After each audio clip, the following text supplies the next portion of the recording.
We have here the best player of the second game between Ever Trading and King Wanli, Mr. John Irish Pedrano, with a double-double, 25 points, 10 rebounds, 3 assists, 1 steal, and 1 block. Congratulations muna, pre. No? Thank you, kuya. Pre, coming to this ball game, anong preparations ang ginawa ng team ninyo para paghandaan yung team ng kalaban?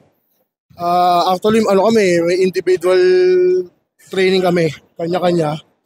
Kaso, siguro 3 days before na itong game, inano na naman yung lower back ko. Kaya medyo nagpapasalamat lang ako kasi medyo kagabi guminawa, tapos kanina pinarelease ko lang kay Iverson. Kaya nagpapasalamat ako kay Iverson kahit pa paano nakakilos ng maayos. Yun, no? Pare, grabe yung double-double figure.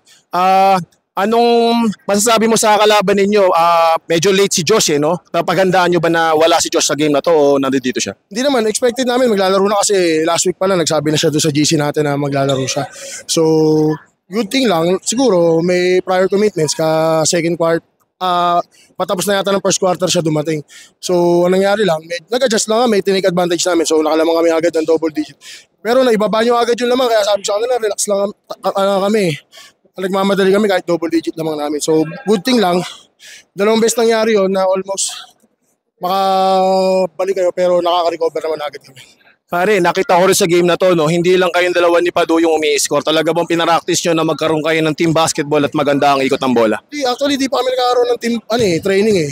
Siguro, chemistry lang din dahil ilang season na rin yung igop. So, kahit kalaban ko sila nung mga nakarang season, alam ko na rin laro nila. Tsaka, halos yung mga pinamin namin, magkakampi na kami sa alumni league.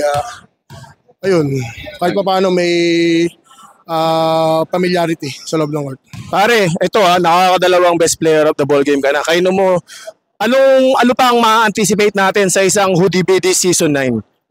Running for MVP ba? Season mythical 5 ba? Ano ba ang goal ng Hoodie B ngayon season? Wala, sa akin naman, ang target ko lang manalo. Kahit hindi ako yung best player, kung wala akong gano'ng score pero puro assist, nakatulong ang depensa sa mga kampi ko. So okay na sa akin yun. Importante sa akin manalo.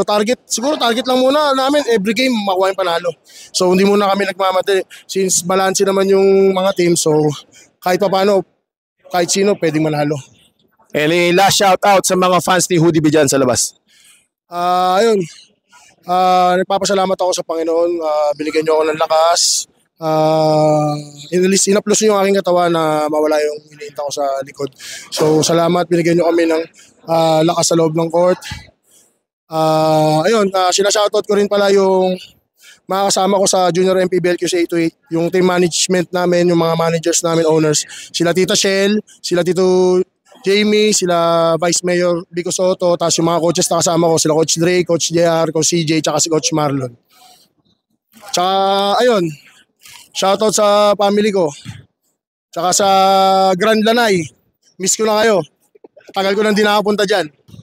There we have it, the best player of the ball game, John Irish Pedrano. Thank you.